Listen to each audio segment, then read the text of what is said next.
काबुलीवाला। इस कहानी को 1892 में यानी 1892 में रचा गया था। इसीलिए कहानी को सुनते हुए हमें तब के सामाजिक परिवेश का पता चलता है। हम में से बहुत से लोगों ने यह कहानी बचपन में स्कूल के पाठ्यक्रम में पढ़ी है। एक छोटी लड़की और अफगान से आए एक पठान के बीच के अदृश्य धागों के ताने बाने को दिखाती यह कहानी मन को छू जाती है। जैसे दुनिया में सभी माँओं में एक ही जैसा प्रेम और एक ही जैसे भाव दिखते हैं, वैसे ही दुनिया के सारे पिताओं में एक ही जैसा प्रेम और एक ही जैसे भाव होते हैं। इस कहानी को कई बार छोटे और बड़े पर्दे पर उतारा गया। 1955 में इस कहानी पर तपन सिन्हा ने इसी शीर्षक के साथ बांग्ला फिल्म बनाई थी और उस वर्ष इसे राष्ट्रीय पुरस्कार मिला था। 1961 में बिमल रॉय ने यही फिल्म फिर से इसी शीर्षक के साथ हिंदी में बनाई। इस फिल्म में पठान की मुख्य भूमिका बलराज साहनी ने निभाई थी। 2015 में अनुराग बासु की series stories bye Rabindranath Tagore में यह कहानी काबुलीवाला नाम से ही छोटे पर्दे पर दिखाई गई थी। उम्मीद है ये कहानी आपको पसंद आएगी और शायद आपको बचपन की कुछ यादें भी ताज़ा कर देगी। आइए सुनते हैं गुरुदेव की एक और अनुपम रचना काबुलीवाला। कथा कहानी काव्य में आपका स्वागत है। मेरा नाम है मनीषा। मेरी 5 बरस की छोटी बेटी मिनी बिना बोले पल भर भी नहीं रह सकती। संसार में जन्म लेने के बाद भाषा सीखने में उसने केवल 1 वर्ष का समय खर्च किया था। उसके बाद से जब तक वह जगती रहती है, एक पल भी मौन रहकर नष्ट नहीं करती। उसकी माँ बहुत बार डांट कर उसका मुंह बंद कर देती है, किंतु मैं ऐसा नहीं कर पाता। चुपचाप बैठी मिनी देखने में इतनी अस्वाभाविक लगती है कि मुझे बहुत देर तक सहन नहीं होता। इसीलिए मेरे साथ उसका वार्तालाप कुछ उत्साह के साथ चलता है। सुबह मैंने अपने उपन्यास के 17वें परिच्छेद में हाथ लगाया ही था कि मिनी ने आते ही बात छेड़ दी। पिताजी, रामदयाल दरबान काक को कोआ कहते हैं। वह कुछ नहीं जानता, है ना? संसार की भाषाओं की विभिन्नता के संबंध में उसे ज्ञानदान करने के लिए मेरे प्रवृत्त होने के पहले ही वह दूसरे प्रसंग पर चली गई। देखो पिताजी, भोला कह रहा था कि आकाश में हाथी सूंड से पानी ढालता है, उसी से वर्षा होती है। मैयारी, भोला कैसी बेकार की बातें करता रहता है, खाली बकबक करता रहता है, दिन भर बकबक लगाए रखता है। इस बारे में मेरी हाँ ना की तनिक भी प्रतीक्षा किए बिना वह अचानक प्रश्न कर बैठी। पिताजी, माँ तुम्हारी कौन होती है? मन ही मन कहा, साली। ऊपर से कहा, मिनी, तू जा भोला के साथ खेल, मुझे इस समय काम है। तब वह मेरे लिखने की मेज के किनारे मेरे पैरों के पास बैठकर अपने दोनों घुटनों पर हाथ रखकर बड़ी तेजी से आगडूम बागडूम कहते हुए खेलने लगी। मेरे 17वें परिच्छेद में उस समय प्रताप सिंह कांचनमाला को लेकर अंधेरी रात में कारागार के उच्च वातायन से नीचे बहती नदी के जल में कूद रहे थे। मेरा कमरा सड़क के किनारे था। सहसा मिनी आगडूम वागडूम का खेल छोड़कर जंगले की तरफ भागी और जोर जोर से पुकारने लगी, काबुली वाले, ओ काबुली वाले। मैले से ढीले ढाले कपड़े पहने, सिर पर पगड़ी बांधे, पीठ पर झोली लिए, हाथों में अंगूरों के 2-4 बक्स लिए एक लंबा काबुली वाला सड़क पर धीरे धीरे जा रहा था। उसे देखकर मेरी कन्या रत्न के मन में कैसे भाव उठे कहना कठिन है। उसने उसको ऊंची आवाज में बुलाना शुरू कर दिया।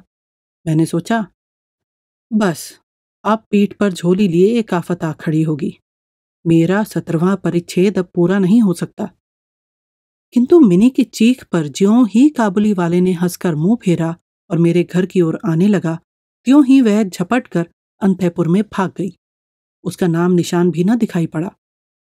उसके मन में एक तरह का अंधविश्वास था कि उस झोली के भीतर खोज करने पर उसके समान 2-4 जीवित मानव संतान मिल सकती हैं। इधर काबुली वाला आकर मुस्कुराता हुआ मुझे सलाम करके खड़ा हो गया। मैंने सोचा, यद्यपि प्रताप सिंह और कांचनमाला की अवस्था अत्यंत संकटापन्न है, तथापि आदमी को घर बुला लेने के बाद उससे कुछ ना खरीदना शोभा नहीं देता। कुछ खरीदा, उससे 2-4 बातें हुई। अब्दुल रहमान रूस अंग्रेज आदि को लेकर सीमांत प्रदेश की रक्षा नीति के संबंध में बातचीत होने लगी। अंत में उठकर चलते समय उसने पूछा, बाबू, तुम्हारी लड़की कहाँ गई? मैंने मिनी के भय को समूल नष्ट कर देने के अभिप्राय से उसे भीतर से बुलवा लिया। वह मेरी देह से सटकर काबुली वाले के चेहरे और झोली की ओर संदिग्ध दृष्टि से देखती रही। काबुली उसे झोली से किशमिश खुबानी निकाल कर देने लगा, पर वह लेने को किसी प्रकार राजी नहीं हुई। दुगने संदेह से मेरे घुटने से सट कर रह गई। प्रथम परिचय इस प्रकार पूरा हुआ।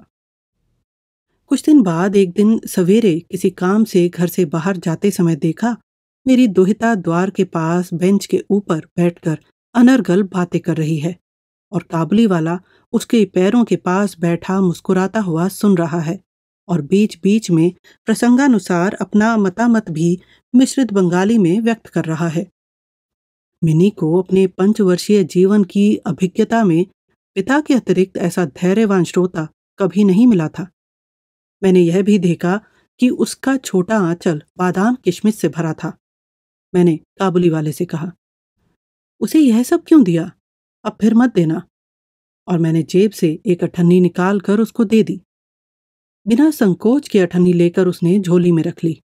घर लौट कर देखा, उस अठन्नी को लेकर पूरा झगड़ा मचा हुआ है। मिनी की माँ सफेद चमचमाते हुए गोलाकार पदार्थ को लेकर कड़े स्वर में मिनी से पूछ रही थी, तुझे यह अठन्नी कहाँ मिली? मिनी कह रही थी, काबुली वाले ने दी है। उसकी माँ कह रही थी, काबुली वाले से अठन्नी लेने तू क्यों गई? मिनी ने रोने की तैयारी करते हुए कहा, मैंने मांगी थोड़ी थी, उसने स्वयं दी। मैंने आकर आसन्न विपद से मिन्नी का उद्धार किया और उसे बाहर ले गया। पता लगा काबुली वाले के साथ मिनी की यह दूसरी मुलाकात हो, ऐसा नहीं है। इस बीच में उसने प्राय प्रतिदिन आकर घूस में पिस्ता बादाम देकर मिन्नी के नन्हे लुब्ध हृदय पर बहुत कुछ अधिकार कर लिया है। मालूम हुआ उन दो मित्रों में कुछ बंधी हुई बातें और परिहास प्रचलित है। जैसे रहमत को देखते ही मेरी कन्या हंसते हंसते पूछती, काबुली वाले, ओ काबुली वाले, तुम्हारी झोली में क्या है? रहमत अनावश्यक चंद्र बिंदु जोड़कर हंसते हुए उत्तर देता, हाथी। अर्थात उसकी झोली में एक हाथी है। उसकी हंसी का यही गूढ़ रहस्य था। यह रहस्य बहुत ज्यादा गूढ़ था यह तो नहीं कहा जा सकता, किंतु इस परिहास से दोनों ही काफी विनोद का अनुभव करते रहते और शरतकाल के प्रभात में एक वयस्क और अप्राप्त वयस्क शिशु का सरल हास्य देखकर मुझे भी अच्छा लगता। उनमें एक और बात भी प्रचलित थी। रहमत मिनी से कहता, मुन्नी, तुम क्या कभी ससुराल नहीं जाओगी? बंगाली परिवार की लड़की जन्मकाल से ही ससुराल शब्द से परिचित रहती है, किंतु हमारे कुछ आधुनिक ढंग के लोग होने के कारण बालिका को ससुराल के संबंध में परिचित नहीं कराया गया था। इसीलिए वह रहमत के अनुरोध को ठीक से नहीं समझ पाती थी। फिर भी प्रश्न का कुछ न कुछ उत्तर दिए बिना चुप रह जाना उसके स्वभाव के बिल्कुल विपरीत था। वह उलटकर पूछती, तुम ससुराल जाओगे?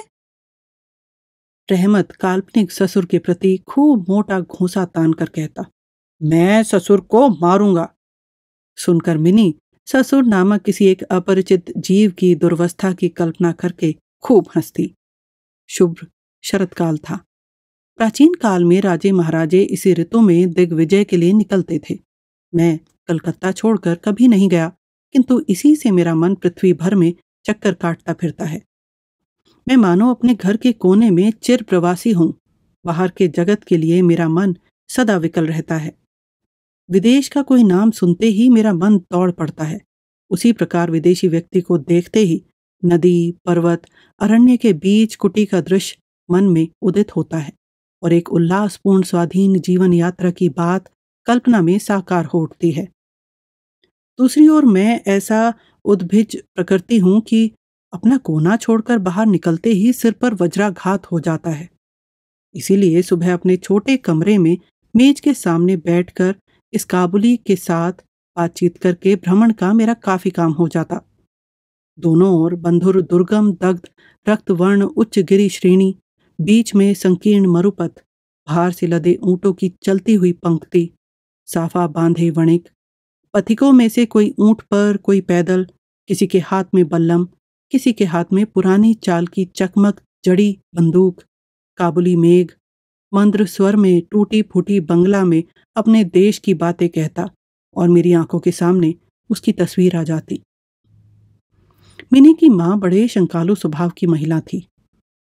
रास्ते में कोई आवाज सुनते ही उन्हें लगता दुनिया के सारे पियक्कड़ उन्हीं के घर को लक्ष्य बनाकर दौड़े चले आ रहे हैं।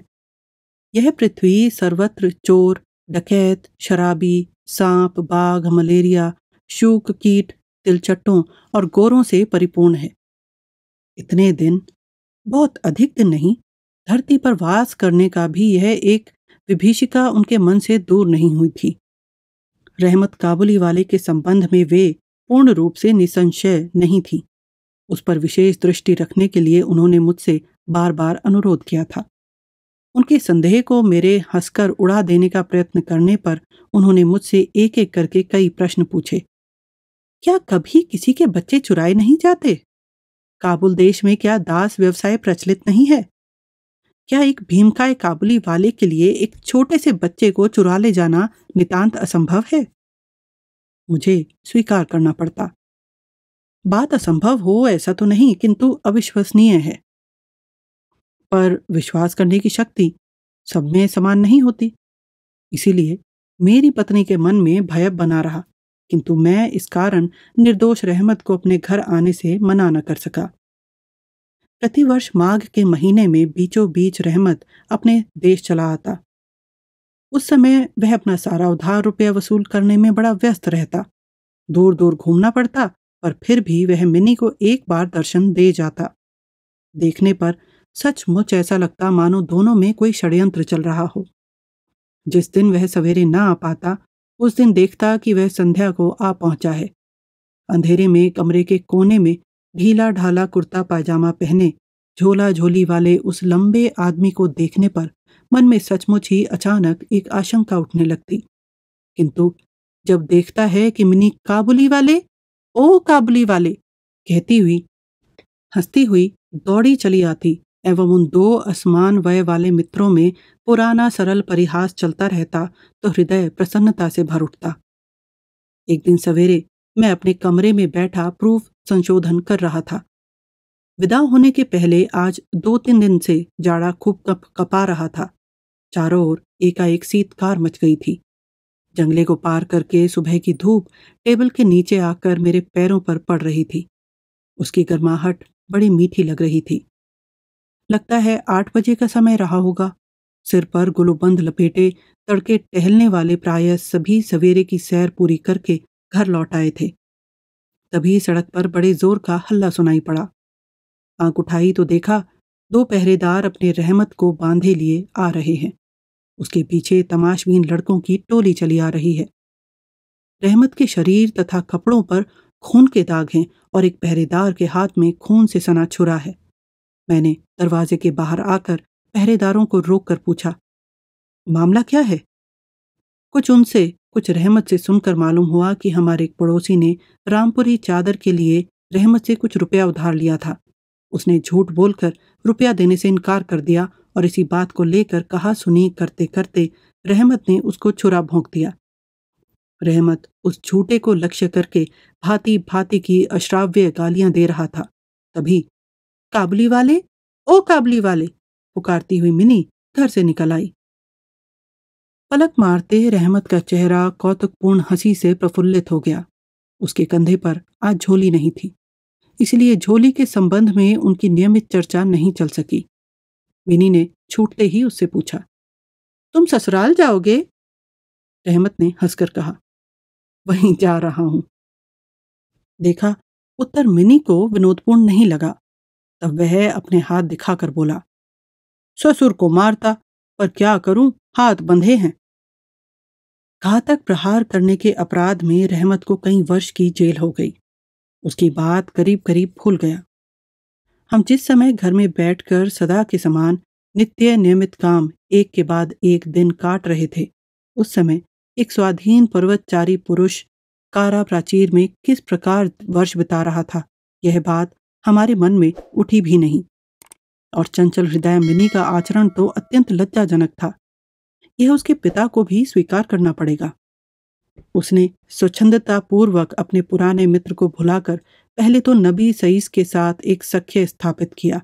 बाद में धीरे धीरे ज्यों-ज्यों उसकी उम्र बढ़ने लगी, त्यों-त्यों सखा के बदले एक-एक करके सखियां जुटने लगी।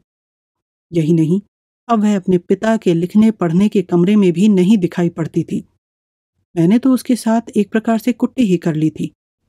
न जाने कितने वर्ष बीत गए और एक शरत काल आया। मेरी मिनी का विवाह संबंध निश्चित हो गया। पूजा की छुट्टियों में उसका विवाह होगा। कैलाश वासिन के साथ साथ मेरे घर की आनंदमयी भी पितृभवन में अंधेरा करके पति गृह चली जाएगी। अत्यंत सुहावना प्रभात था। वर्षा के बाद शरद की नई धुली धूप ने जैसे सुहागे में गलाए हुए निर्मल सोने का सा रंग धार लिया हो। यही नहीं, कलकत्ता की गलियों के भीतर के घुटनदार जर्जर ईंटों वाले सटे हुए मकानों पर भी इस धूप की आभा ने एक अपूर्व लावण्य बिखेर दिया था। आज मेरे घर में रात बीतते न बीतते ही शहनाई बज उठी थी। वह शहनाई मानो मेरे सीने में से पसलियों में से रोती हुई बज रही है। उसकी करुण भैरवी रागिनी मानो मेरी आसन्न विच्छेद वेदना को शरद की धूप के साथ विश्व भर में व्याप्त किए दे रही हो। मेरी मिनी का आज ब्याह है।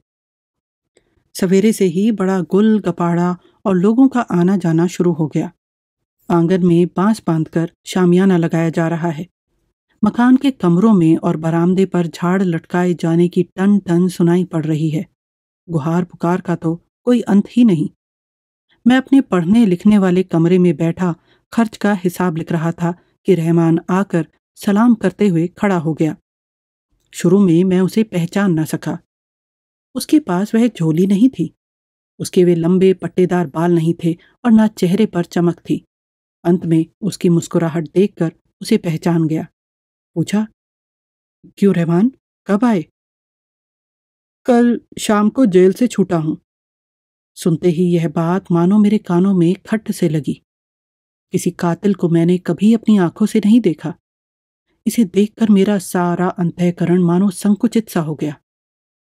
मेरी यही इच्छा होने लगी कि आज के इस शुभ दिवस पर यह आदमी यहाँ से चला जाए तो बहुत अच्छा हो।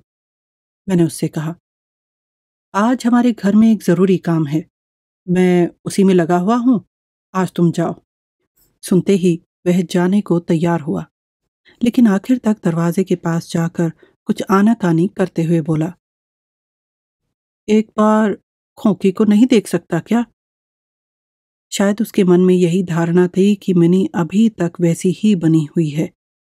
शायद उसने सोचा था कि मिनी फिर वैसे ही पहले की तरह काबुली वाला पुकारती और भागती हुई आएगी और उसके विलक्षण हास्यालाप में किसी तरह का फर्क नहीं आएगा।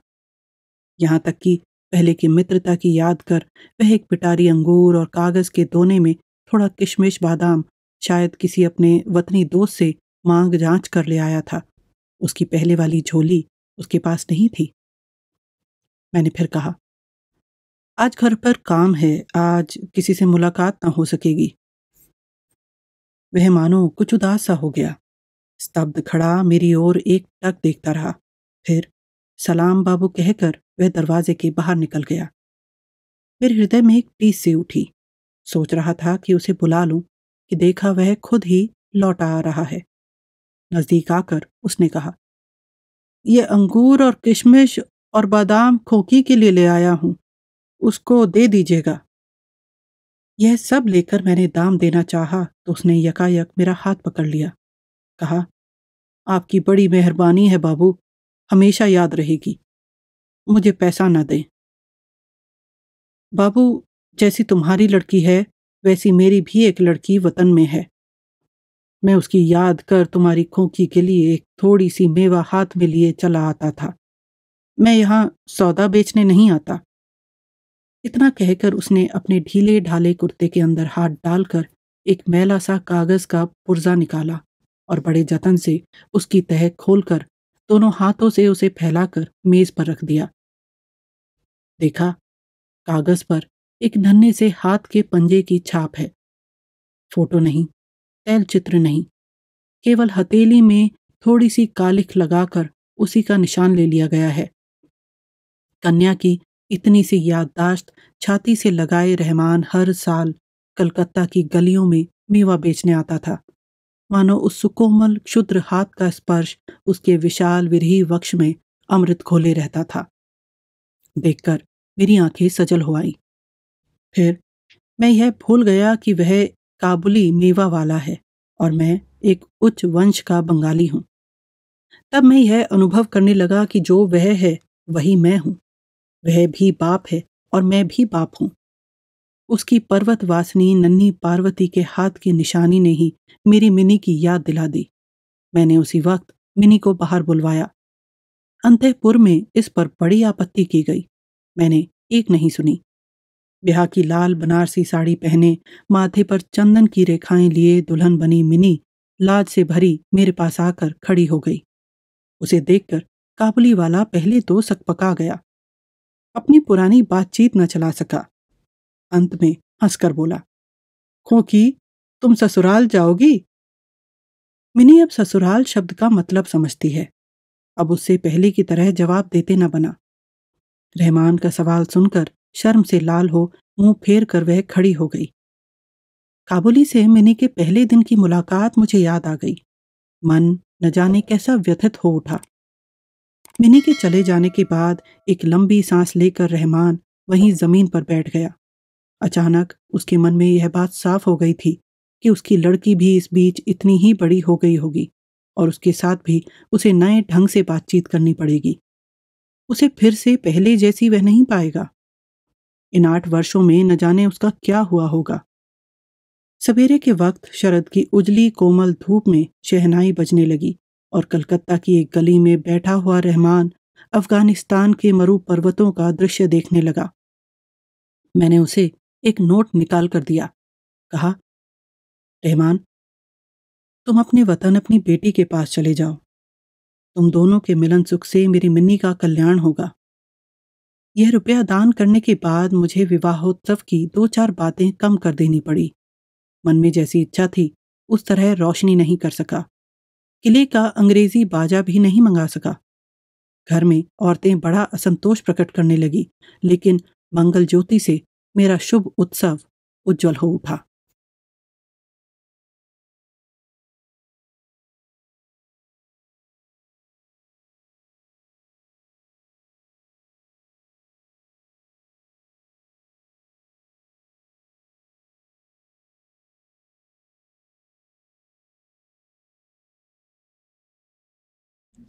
हमारे साथ बने रहने के लिए धन्यवाद।